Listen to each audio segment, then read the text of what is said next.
Hello, in this tutorial I'll show you how to cancel an order on Sephora. The first thing I'd like you to do is to launch your Sephora account, which of course I've done right here. I'd like you to know that Sephora is a French multinational retailer of personal care and beauty products with nearly 340 brands along with its own private label called Sephora Collection.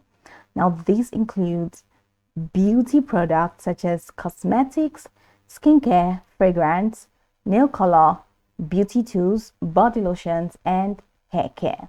So now that we know a bit of what Sephora is about, let's quickly hop into today's step, which is how to cancel an order on Sephora. And I'd like you to know a couple things before I show you how to do that.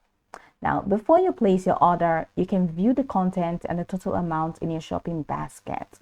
Once your order is placed, it cannot be modified.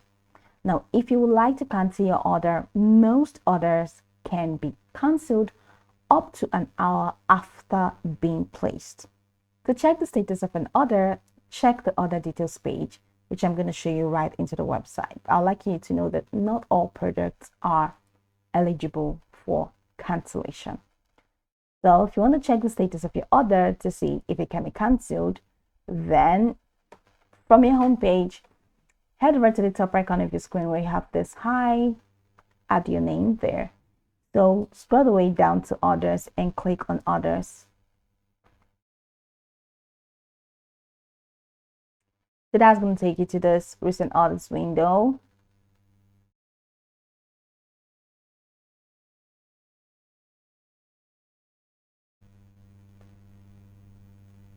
Now it says you have no recent orders, but if you have an order, you're going to find your order here.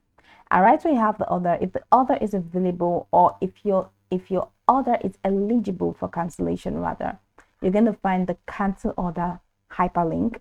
So go ahead and click on the cancel order hyperlink and follow through the on-screen prompts to cancel your order. But if it's not eligible, you're not going to find the cancel option.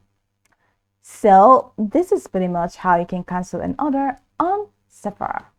Now you can go by the tutorial from top to bottom to get acquainted with the steps, and once you're done, you'll be good to go.